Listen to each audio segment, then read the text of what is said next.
کل بھی نہیں، بالکل آج اور ابھی کا واقعہ معلوم ہوتا ہے۔ ابھی کچھ دنوں پہلے جن رجو میاں کو دیکھا تھا وہ کوئی اور ہی لگتے تھے۔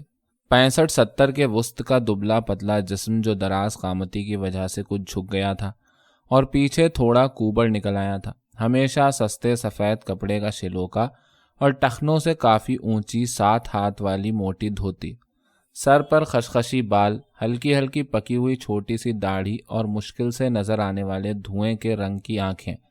یوں ایک نظر دیکھ کر یہ کہہ دینا مشکل تھا کہ وہ مسلمان ہیں۔ اپنے انتقال کے ایک ہفتہ بھر پہلے وہ ہمارے گھر آتے رہے اور کوئی دن ایسا نہیں گیا کہ انہوں نے صبح یا شام ہمارے گھر آ کر چائے نہ پی ہو۔ عین چائے کے وقت وہ لاٹھی کھیلتے ہوئے آتے اور باہر کے دروازے سے ہی امی کا نام لے کر زور سے پکارتے۔ امی اس وقت کچھ بھی کر رہی ہوں وہ کام چھوڑ کر اٹھ جاتی اور یہ کہتی ہوئی ان کی طرف بڑھتی، آؤ ماموں۔ رجو میاں آہستہ آہستہ چلتے ہوئے ایک مقررہ کرسی پر بیٹھ جاتے اور چائے آنے تک کبھی اپنے گھر یا ادھر ادھر کی باتیں کرنے لگتے۔ ان ساری باتوں میں ایک ہی مرکزی خیال گونجتا کہ نئے زمانے نے دنیا کو تباہی کے راستے پر لگا دیا ہے۔ نہ پہلے کے لوگ رہے نہ پہلے کی باتیں، بڑے چھوٹے کا لحاظ نہیں رہا۔ انجام یہ ہے کہ گناہ دن بدن بڑھتے جا رہے ہیں اور اس پر مزے کی بات یہ کہ سکھ کہیں بھی نہیں۔ اب تو سینما ہیں اور آج کل کے لڑکے لڑکیاں ہیں، جیسا دیکھتے ہیں ویسا ہی کرتے ہیں۔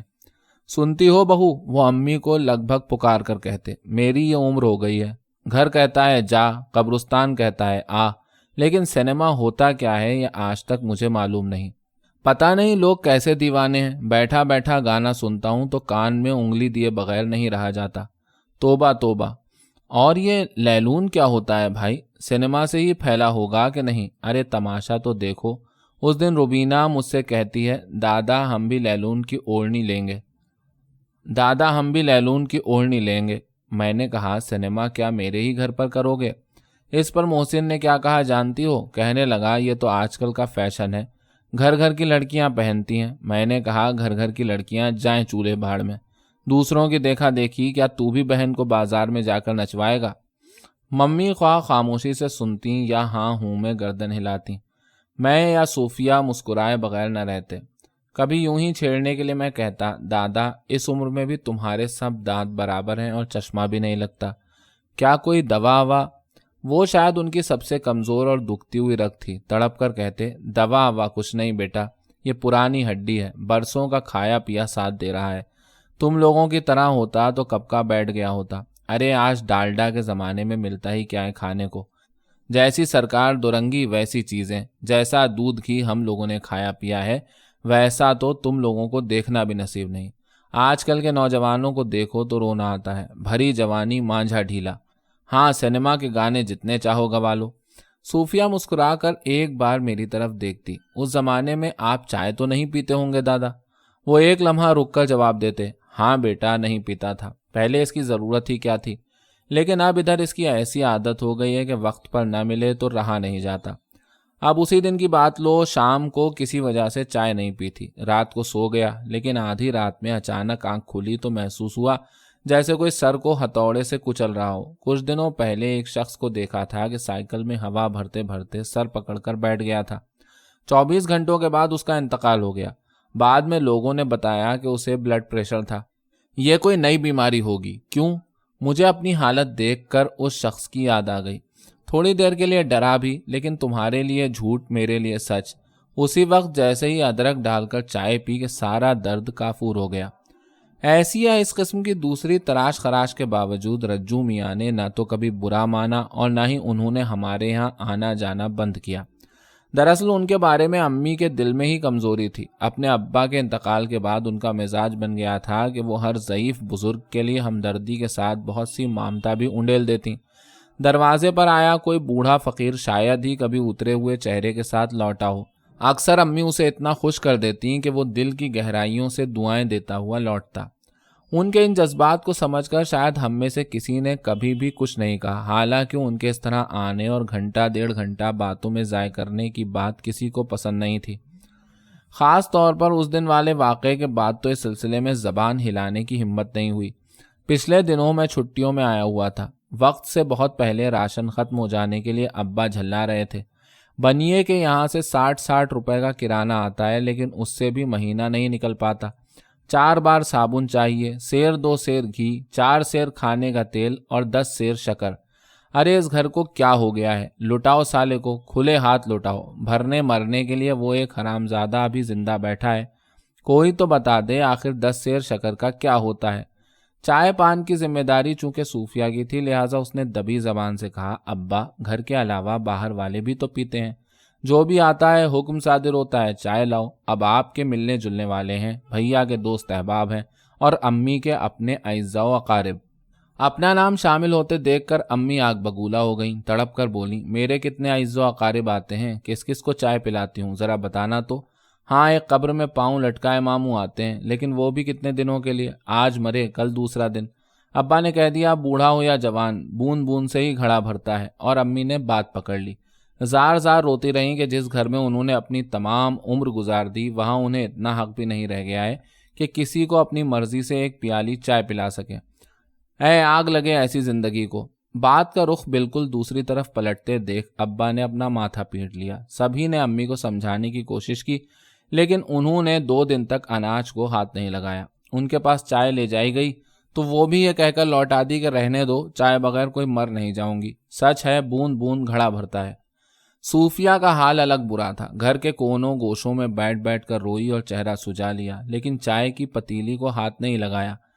कई दिनों तक जब घर का यह हाल रहा तो अंदर बाहर घटता लावा एक बार फिर फूट कर बाहर निकला। सुबह सुबह का वक्त, घर के तमाम अफराद पिछवाड़े के आंगन में, अम्मी गुस्ल खाने में, सूफिया बाहर के हौदिये पर, नौकरानी नल के पास, मैं चबूतरे पर बैठा पानी गर्म हो जाने के इंतजार में हूँ और अब्बा मोगरे के पौधों के पास खुरपी लिए बैठे हैं। अचानक अम्मी गुस्ल खाने से उल्टे सीधे कपड़ों में बड़बड़ाती हुई निकलती हैं। सारी झल्लाहट इस बात पर थी कि गुस्ल खाने में इमली की ढेर पत्तियां टूटती हैं, काई जम जाती है, पाँव फिसलने लगते हैं, लेकिन किसी को दिखाई नहीं देता। अभी पाँव फिसलने से किसी के हाथ पाँव टूटें तो कहने के लिए सभी लोग हो जाते हैं। जहाँ 2 वक्त रोटी प्यार से नहीं मिलती, वहाँ दवा दारू क्या होगी। निशाना साध कर बात कही गई थी, लेकिन उस वक्त अब्बा ने कुछ नहीं कहा। उसी तरह झुके धीरे धीरे खुरपी चला रहे थे, लेकिन अम्मी का झल्लाना, डांट फटकार और तैश में चीजें इधर उधर फेंकता देखकर अब्बा खुद उठाए और सीधे अम्मी के पास पहुंचकर काबू याफ्ता आवाज में बोले, सूफिया की माँ, आखिर तुम चाहती क्या हो, बताओ। तुमने ये रोज रोज क्या उधम मचा रखा है। अब्बा को बिल्कुल डटा हुआ देखकर अम्मी कुछ घबराई, लेकिन कहने से नहीं चूकी। उधम मैंने मचा रखा है कि तुमने? इतने बड़े बड़े बच्चों के सामने मुझे जलील करते हो। ये कहते कहते उनकी आवाज़ भर्रा गई और वो आंचल तलाश करने लगी। माटी मिली एक चाय के लिए। अब्बा ने बहुत गहरी आंखों से उन्हें घूरा, फिर परेशान आवाज में बोले, बूढ़ी हो रही हो लेकिन सूझबूझ नहीं, अल्लाह जाने कब अकल आएगी। अरे कोई तो सोचो कि मैं 150 में इतना बड़ा घर कैसे चलाता हूँ। इतना ज्यादा खर्च देखकर अगर मैं एक आध बात कह दूं तो क्या गांठ बांध कर रख लोगी? मुझे कुछ कहने सुनने का हक ही नहीं। बैल की तरह जुते रहो और चुपचाप कमाई करके पेश कर दो। ठीक है, खिलाते हो ना, उठते बैठते हंटर चलाओ ताकि बुढ़ापे में मुझे अकल आ जाए। इस तंज से तिलमिलाकर अब्बा खड़े कांपते से रहे। कई लम्हे यूं ही देखते रहे और आखिर में दोनों हाथों से अपने ही गाल रोटी की तरह पीट डाले। मैं ही हरामजादा हूँ, सुअर हूँ, नालायक हूँ। वो वाकया रज्जू मियाँ के बारे में ना हो, लेकिन चूंकि अम्मी ने सारी बातें इसी नुक्ता निगाह से समझी थी, इसलिए जाहिरी तौर पर भले कुछ ना कहें, दिल ही दिल में सूफिया से लेकर नौकरानी तक उनसे चिढ़ने लगे थे। यूं भी पहले से उनकी आमदोरफ्त किसी को पसंद नहीं थी, अब तो वो एक बोझ बन गए थे। अक्सर जब वो आते तो अम्मी के अलावा सब अपने अपने कमरों में खिसक जाते और चाय देने से फुर्सत मिलने के बाद सूफिया कभी उधर कदम न रखती। लेकिन उस दिन उनके आते ही एक एक करके सारा घर इकट्ठा हो गया, हत्ता कि सूफिया भी उनके पास पहुंच गई और उन्हें पहली बार हमदर्दाना निगाह से देखा। इस तरह जैसे निगाह में अगर सहलाने जैसी कोई कैफियत होती तो सबसे ज्यादा आराम उनको सूफिया की आंखों से ही मिलता। रज्जू मियाँ बच्चों की तरह रो रहे थे और आंसू भरी आंखों से अम्मी कह रही थी, छी मामू, इस तरह न रो। औरतें रोती हैं तो बर्दाश्त कर लिया जाता है, मर्द के रोने से धरती फटने लगती है।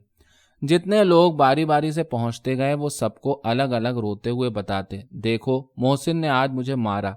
बेटी, मोहसिन को मैंने इसी दिन के लिए जान से ज्यादा चाहा था कि आज बुढ़ापे में वो मेरी गत बनाए। ये सब देखकर कतन अच्छा नहीं लगा, दिल बहुत उदास हो गया।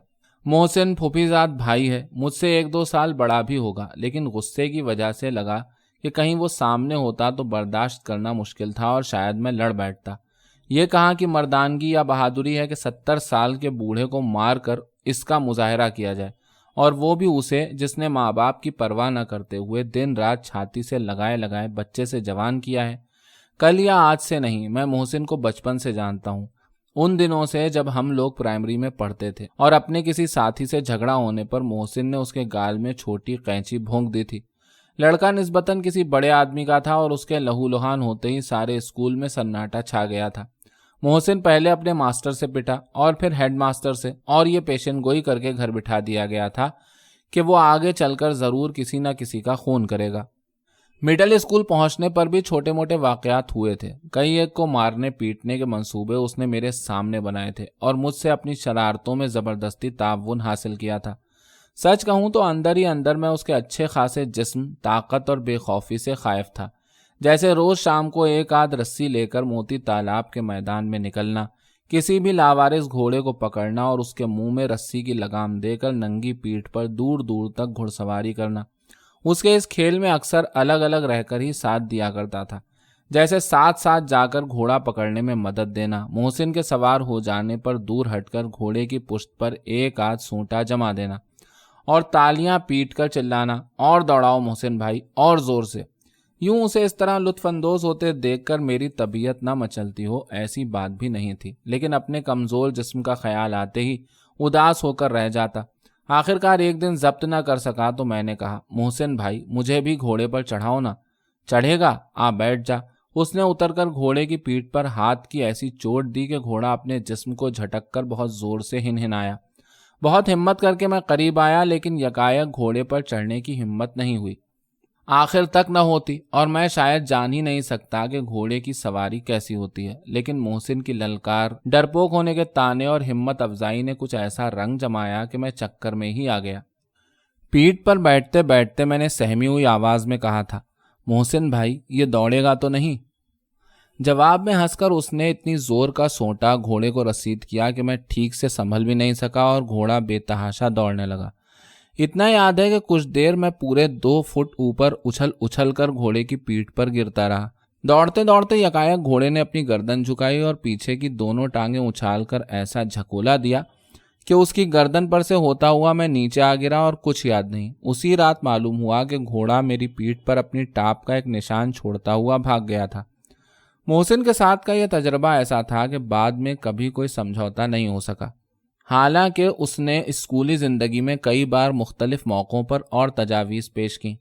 گرمی کی دوپہر ہے اور اسکول کی چھٹیاں۔ محسن مجھے پھسلا کر تجویز پیش کرتا ہے، چل امرائی کی طرف چلتے ہیں، خوب آم کھائیں گے اور جیبیں بھر کر لائیں گے۔ یا ہاکی کھیلنے کے لیے کپڑی کاٹنے چلتا ہے؟ کہاں؟ 5 پیڑ آم، 25 پیڑ جام۔ دلپت جھیل کے آخری کنارے پر ایک جگہ ہے جہاں آم کے 5 اور امرود کے 25 پیڑ ہیں۔ وہاں کا گھاٹ اور آس پاس کا علاقہ اسی نام سے مشہور ہے۔ اس وقت ایک طبقے کے بیشتر لڑکے امرود کی ایسی ٹہنیاں کاٹنے کے لیے جاتے تھے۔ ہاکی کھیلنے کا شوق مجھے بھی تھا اور اسٹک نہ خرید سکنے کی مجبوری نے ایک لمحے کے لیے بہکایا بھی، لیکن پھر محسن کی کوئی تجویز میں قبول نہیں کر سکا۔ انہی دنوں رجو میاں کو محسن کے پیچھے پریشان حال پھرتے دیکھا تھا۔ اکثر کبھی اسے کھیل کے میدان میں تلاش کرتے، کبھی اسکول کے احاطے میں کسی ماسٹر کی خوشامدیں کرتے، یا بازار میں تلاش کرتی ہوئی نگاہوں سے دیکھتے ہوئے نظر آتے۔ پوچھنے پر معلوم ہوتا کہ محسن گھر سے غائب ہے، کئی دنوں سے اسکول نہیں جا رہا ہے، یا فیس ہضم کر گیا ہے اور اسکول سے نام کٹ گیا، اب ڈر کی وجہ سے چھپتا پھر رہا ہے۔ بیٹا تم نے اسے کہیں دیکھا ہے؟ مجھ سے ملاقات ہونے پر وہ اکثر یہی پوچھتے۔ تم تو ہمجولی بھائی ہو، ساتھ ساتھ پڑھتے بھی رہے، تمہیں ضرور معلوم ہوگا کہ کہاں اٹھتا بیٹھتا اور کیا کرتا ہے۔ میں کیا کہتا، بہت کچھ سچ ہوتے ہوئے بھی یہ سچ نہیں تھا کہ میں اس کے بارے میں جانتا ہوں یا مجھے جاننا چاہیے۔ جتنے دن اسکول میں اس کا نام لکھا رہا، میں نے مشکل سے چند ایک بار اسے دیکھا تھا۔ اکثر یہ بات میرے ذہن سے نکل جاتی کہ وہ میرے ساتھ پڑھتا ہے۔ ٹھیک اسی طرح محسن کے بارے میں سوچنے پر پہلے رجو میاں اور بعد میں محسن کے ابا روشن پھپھا کا خیال آتا تھا۔ ایسے بزرگ کو، خواہ وہ محسن کے سگے دادا نہ ہوں، مارنے پیٹنے کی بات بہت ہی چھچوری اور ذلیل لگی۔ वजह चाहे कुछ भी हो, यकीन करने के लिए दिल बिल्कुल आमादा नहीं हुआ कि इंसान जलालत की इस हद तक गिर सकता है। खून का ताल्लुक क्या इंसानियत से भी बड़ा होता है? उसी शाम को छोटी फूफी के पास जाकर बैठ गया। वही घर आंगन, वही बीच में खड़ा नीम का पेड़, वही लोग और वही ऐसी शामों वाली बेवा के घर का टूटता सा माहौल।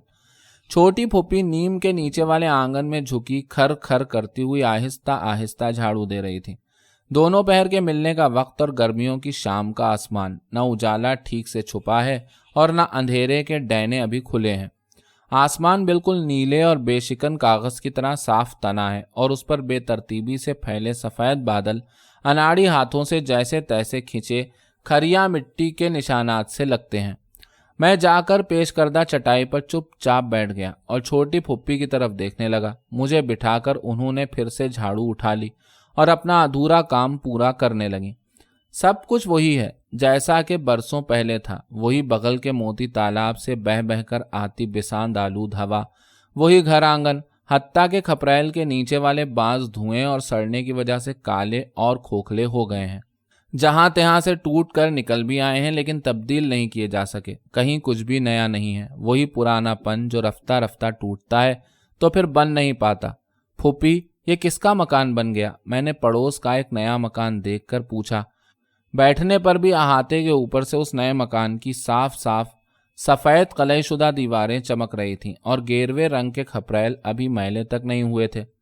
कौन वो? फूफी सीधी खड़ी हो गई, अपने हाथ पांव ढीले छोड़कर चंद लम्हे नए मकान की जानिब देखती रहीं और बोली, तुम इस आदमी को जानते हो? कोई शुक्ला नाम का है, बाजार में पान बीड़ी लेकर बैठता था। देखते देखते खेती खरीद ली, ये मकान बना लिया और आज हजारों की बात करता है। फूफी का सूनी आंखों से ये बात बताना बहुत दर्द भरा लगा। क्या सचमुच वहां कोई हसद था? मैंने अपने को ही टटोल कर देखा। इधर छुट्टियों में आने पर जब थोड़े बहुत फासले के साथ मैं शहर में निकल गया हूँ, कोई ना कोई ऐसी तब्दीली देखने में आई है, मैं हैरत ज़दा रह गया हूँ। अजीब बात है कि हर बार कोई ना कोई पुराना मकान टूटते या नया मकान बनते देखता हूँ।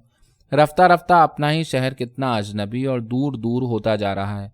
अक्सर डर लगता है कि कभी कुछ फासले से देखा तो कहीं पहचानना कठिन न हो जाए। ये धरती बाहर वालों को खूब फलती है। एक बार छोटी फुप्पी ने ही पूछा था, कल जो लोटा डोरी लेकर आए थे आज बड़े आदमी बन गए हैं, लेकिन हम नंगे के नंगे। यही बात घर में अम्मी कहती हैं, अब्बा कहते हैं और देखा देखी मैं भी दोहरा देता हूँ। हालांकि कहते वक्त बराबर यह एहसास रहता है कि धरती या आदमी कोई भी हो, सबको अपनी मेहनत या जहानत फलती है। वो लोग पागल नहीं तो क्या हैं जिन्हें हर ऊंची इमारत, नई कार या किसी हसीन औरत की दोस्ती में बेईमानी नजर आती है। मामू घर आए थे। छोटी फुप्पी ने आंगन की सफाई पूरी करके अचानक उठते हुए पूछा। एक लम्हे के लिए खड़े होकर उन्होंने कमर सीधी की, झाड़ू एक तरफ फेंक दी और साड़ी की बटली को पकड़कर थोड़ा ऊंचा उठाती हुई चबूतरे पर बैठ गईं। क्या कह रहे थे? मुझसे जल्दी जवाब न मिलने पर उन्होंने पूछा, मोहसिन कहाँ है? शायद इस सवाल की जहमत से बचने के लिए ही मैंने फौरन ये पूछ लिया और दूसरी तरफ देखने लगा। फुप्पी कुछ देर कुछ नहीं बोली, फिर सांस लेकर आहिस्ता से कहा, मैं क्या बताऊं, यही जानती तो ये हाल ना होता। फुप्पी, बात क्या है? मैंने जरा बुलंद आवाज में कहा। ये मोहसिन को क्या हो गया है कि घर के बड़े बूढ़ों पर हाथ उठाने लगा है? किसी आंधी झोंके या जाहिरी हवा के बगैर नीम की पत्तियां यकायक आहिस्ता आहिस्ता सरसराने लगीं और उनकी कड़वी पत्तियां और निबोलियों की बू उतरकर सारे आंगन में फैलने लगी। गुस्ल खाने की कच्ची नाली के पास 2-3 काही गर्दन वाली छोटी बत्तखें जोर जोर से चिल्ला रही थीं। घर का मरगिल्ला मुर्गा था कि चबूतरे के दूसरे कोने पर खड़ा गर्दन फुलाता, पंख झटकता और मरी मरी आवाज में बांग लगाता। हट शी!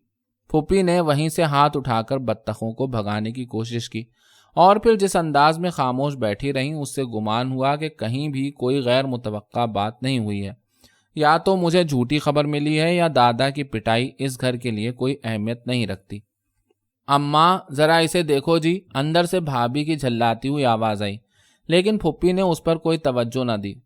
तुम्हें मालूम है कि मामू हम लोगों से अकेले हो गए हैं? मैं चौंक कर देखने लगा। कैसी अलहदगी? मुकम्मल, फुप्पी बोली। खाना पीना, रहना सहना, मामू अब इधर नहीं आते, सामने बरामदे में ही अपने हाथ से खाते पकाते हैं। अरे ये कब से? क्यों, अरसा हो गया, शायद 2 महीने गुजर गए। तुम्हारे यहाँ तो आते जाते हैं, क्या कुछ नहीं बताया?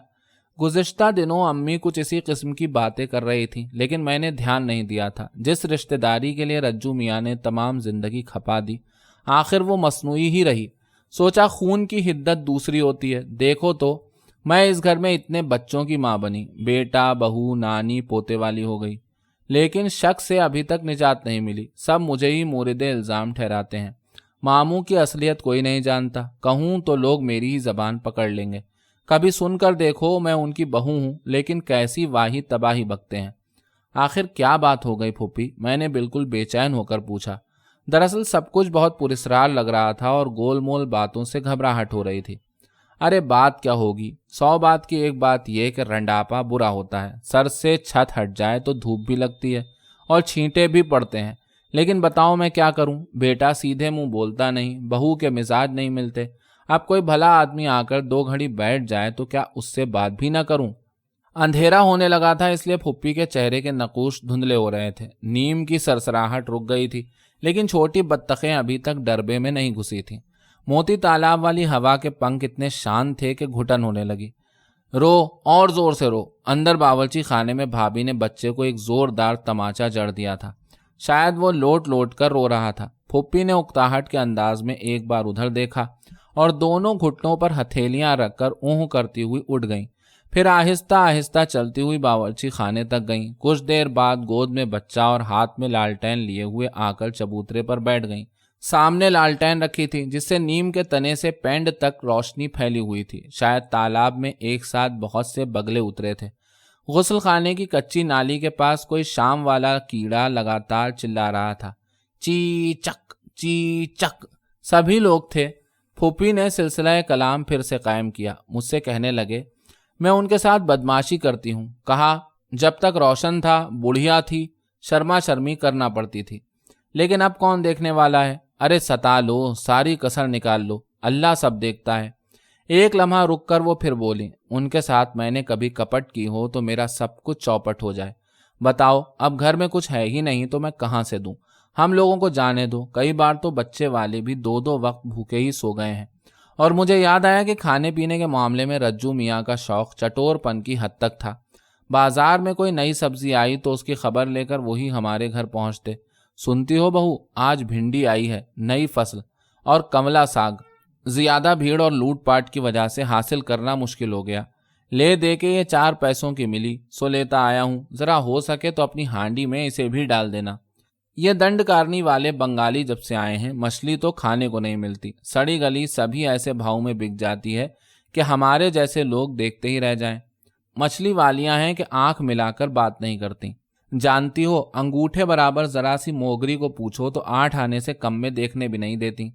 बहू कहो तो मोल भाव करके ला दूं। यहाँ तो जब से बुढ़िया गई मछली खाना भी भूल गए। उसे ये सब पकाने का बहुत शौक था। जाहिर है कि ऐसी तजावीज़ और पोशीदा मुतालबात के बाद वो खाने के हकदार हो ही जाते। सूफिया को 1-2 बार ये बात पसंद नहीं आई और उसने मुखालफत की तो अम्मा ने तरस खाने के अंदाज में कहा था, जाने भी दो, उम्र रसीदा है। एक निवाला उठ गया तो कौन हम गरीब हुए जा रहे हैं। जिनका खानदान बाल बच्चों वाला है उनके यहाँ का फाका कैसा होता होगा। मैंने सोचा, ख्वाहिश हुई कि लालटेन की रोशनी के बदले दिन का उजाला होता तो इस बार फूफी के चेहरे का जायजा ठीक से लेता। लेकिन अपना ही सोना खोटा हो तो सुनार पर इल्ज़ाम लगाने से क्या हासिल। अचानक फूफी ने सांस भरकर कहा, मोहसिन ही ऐसा ना होता, कुछ कमाता धमाता या अपनी जिम्मेदारी समझता तो किसकी मजाल थी कि कुछ कह जाए। अरे मेरे मुंह पर मोहसिन के सामने कह दिया कि कसम क्या मर गया कि इसकी बनाई दिन दहाड़े आदमी घुसे रहते हैं। छोटी फुप्पी अजराहे तमस्खुर हंसी, तुम लोग हमारे आगे बच्चे हो, मेरी उम्र देख लो और ये बोहतान, छी, किस कदर बईदस कयास बात। इसके बाद जैसे पूछने के लिए कुछ रह ही नहीं गया कि मोहसिन की मारपीट और रज्जू मियाँ की शिकायत के पसे पुश्त हकीकत क्या है। उस दिन जब तक बैठा रहा फुफी छोटे मोटे वाकयात सुनाती रहीं। शादी होकर आने से लेकर इधर की रोजमर्रा की जिंदगी की बेशुमार मामूली बातें। यूं इससे पहले रज्जू मियाँ के बारे में जो कुछ भी सुना, इसके बरक्स ऐसी बातें सुनी कि यकबारगी धक्का सा लगा। महसूस हुआ जैसे किसी का चेहरा रात की रोशनी में देखने के बाद दूसरी सुबह दिन के भरपूर उजाले में नजर आने पर उसके अनजाने गोशे उजागर हो जाएं।